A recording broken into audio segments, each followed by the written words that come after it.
Salat sering salam dan berkata sanjungan kepada baginda kita Nabi besar Muhammad Sallallahu Alaihi Wasallam, keluarga, sahabat serta umat Islam istiqomah dengan sunnah-sunnahnya.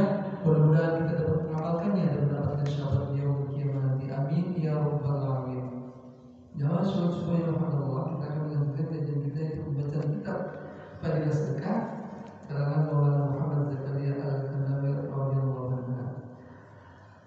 Kita akan lanjutkan ayat hadis surat Al-Quran,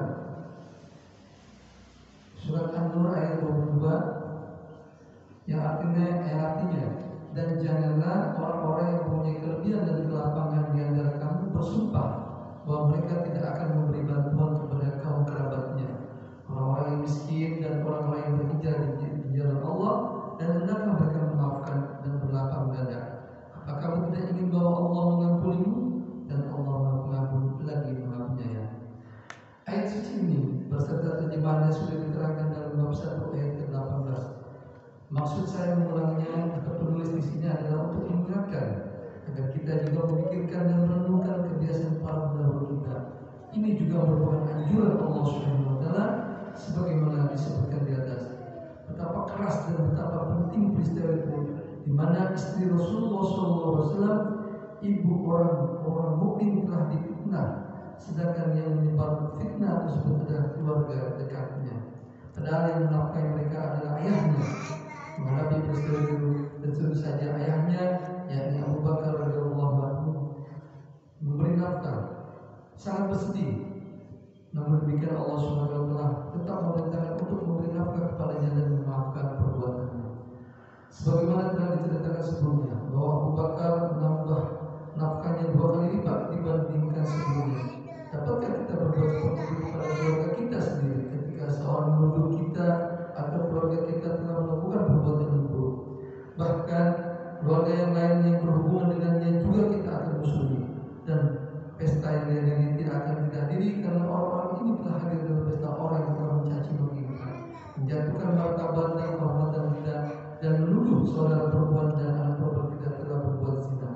Walaupun mereka sangat marah atas perbuatan mencaci maki itu, akan tetapi karena bersalah dengan tidak menghadiri pestanya, berarti kita memutuskan hubungan dengan mereka. Allah Subhanahu wa taala telah berfirman agar kita tidak memendekkan tangan kita dari memberi bantuan terhadap mereka, tetapi yang terjadi pada diri kita justru sebaliknya, yakni jika ada orang yang hadir dalam pesta yang diselenggarakan oleh orang yang menuduh kita, maka kita akan memutuskan hubungan dengan mereka. Tapi bagi orang yang dalam hatinya terdapat hakikat iman, keagungan Allah dan kebesaran firman Allah Subhanahu wa taala, ia akan tetap membantu mereka. Inilah yang disebut ta'al. Semoga Allah Subhanahu wa taala yang menurunkan rahmat-Nya dan mengangkat derajat mereka sesuai dengan kemuliaan mereka. Pada akhirnya mereka juga mempunyai semangat, ghirah dan keperwiraan. Di samping itu mereka juga memiliki semangat dan bergelora. Akan tetapi demi untuk memperoleh keridhaan Allah Subhanahu wa taala, hati, semangat, kecemburuan dan nama baik semuanya rela dikorbankan. Ayat selanjutnya surat Al-Ahqaf, ayat 15 dan 16 yang artinya, kami perintahkan kepada manusia supaya berbuat baik kepada kedua ibu bapaknya. Ibunya mengandung dengan susah payah dan melahirkannya dengan susah pula. Mengandungnya sampai menyahpinya adalah 30 bulan, sehingga apabila dia telah dewasa dan umurnya sampai 40 tahun, ia berdoa, ya Tuhanku, tunjukilah aku untuk mensyukuri nikmat Engkau yang telah Engkau berikan kepadaku dan kepada ibu bapakku, dan supaya aku dapat berbuat amal yang soleh yang Engkau ridhoi. Berilah kebaikan kepadaku dan kepada anak cucuku. Sesungguhnya aku bertobat kepada Engkau, dan sesungguhnya aku termasuk orang-orang yang berserah diri. Mereka itulah orang-orang yang kami terima dari mereka amal yang baik yang telah mereka kerjakan, dan kami ampuni kesalahan-kesalahan mereka bersama-sama penghuni surga sebagai janji yang benar yang telah dijanjikan kepada mereka. Allah Subhanahu wa taala berkali-kali menekankan masalah yang berhubungan dengan hak kaum kerabat dan kedua orang tua, sebagaimana telah disebutkan dalam penjelasan ayat terdahulu. Dalam ayat ini Allah Subhanahu wa taala menekankan secara khusus agar berbuat baik, khususnya kepada kedua orang tua, yaitu kami Allah telah memerintahkan berbuat baik kepada kedua orang untuk berbuat baik pada orang tua telah disebutkan di 3 tempat di dalam Al-Quran.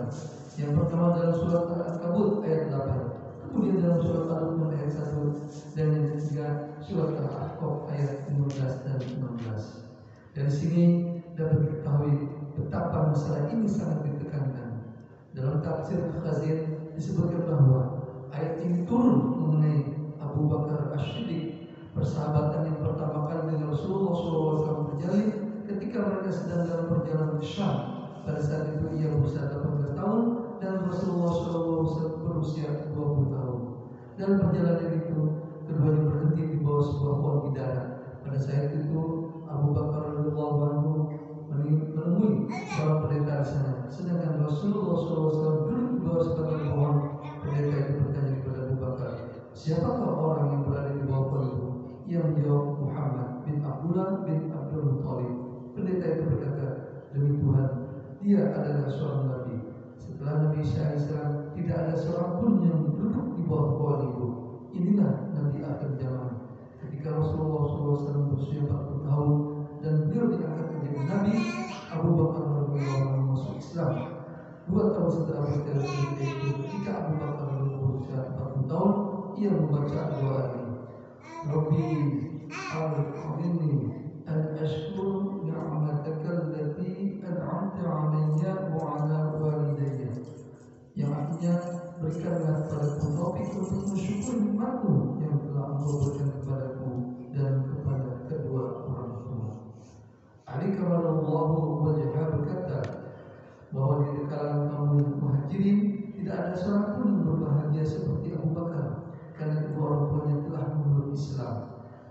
Doa yang keduanya adalah mengenai anak-anak mereka akan menjadi anak soleh. Hasilnya anak-anak Abu Bakar telah memeluk Islam. Ayat pertama yang disebutkan dalam surat Al-Ankabut lebih luas lagi penekanannya, karena di dalam terdapat perintah agar berbuat baik kepada orang tua yang kafir. Jika Allah Subhanahu wa taala memerintahkan agar berbuat baik dan bergaul dengan baik kepada orang tua kafir, maka terhadap orang tua yang Islam tentu ditekankan untuk berbuat baik kepada mereka. Sa'ad bin Abi Waqqas berkata, ketika saya memeluk Islam, ibu saya bersumpah bahwa ia tidak akan makan dan tidak akan minum selama saya tidak berpaling dari agama Muhammad SAW. Ia telah meninggalkan makan dan minum sehingga harus dipaksa untuk memasukkan makanan ke dalam mulutnya. Karena peristiwa inilah maka ayat suci ini diturunkan. Pelajaran yang dapat dipetik dari kejadian ini adalah bahwa dalam keadaan sulit seperti itu Allah Subhanahu wa taala tetap berfirman, yang artinya kami memerintahkan kamu agar berbuat baik kepada kedua orang tua. Tetapi jika mereka mengajak kepada kemusyrikan, maka tidak wajib mentaati mereka. Seseorang bertanya kepada Hasan, apa yang terjadi ukuran berbuat baik kepada orang tua itu? Ia berkata, apa saja yang menjadi milikmu belanjakanlah untuknya, dan apa saja yang diperintahkan taatilah. Tetapi jika mereka menyuruh berbuat suatu dosa, maka jangan mentaati mereka. Inilah ajaran Islam. Walaupun kedua orang tua yang musyrik berusaha menjadikan anak-anaknya musyrik, tetapi tetap saja diperintahkan untuk berbuat baik kepada kedua orang tua. Akan tetapi tidak boleh mentaati mereka dalam hal kemusyrikan. Bagaimanapun hak kedua orang tua tidak dapat menyamai hak Khalik. La tu'adha li makhluqi fi ma'siyatil khaliq. Tidak ada ketaatan kepada makhluk dan bermaksiat kepada Khalik. Sekalipun orang tua berusaha dan memerintahkan anak mereka menjadi musyrik, Allah Subhanahu wa taala tetap memerintahkan anak untuk berbuat baik kepada mereka. Dalam hadis yang lain disebutkan agar kita berbuat baik kepada orang tua, sebab turunnya surat Luqman adalah karena peristiwa yang terjadi pada sahabat Sa'ad. Dalam sebuah hadis diriwayatkan bahwa Sa'ad berkata, saya selalu berbuat baik kepada ibu saya. Ketika saya masuk Islam, ibu saya berkata, Sa'ad, apa yang telah kamu lakukan? Tinggalkanlah agama itu. Jika tidak, saya akan berhenti makan dan minum selamanya sehingga saya mati.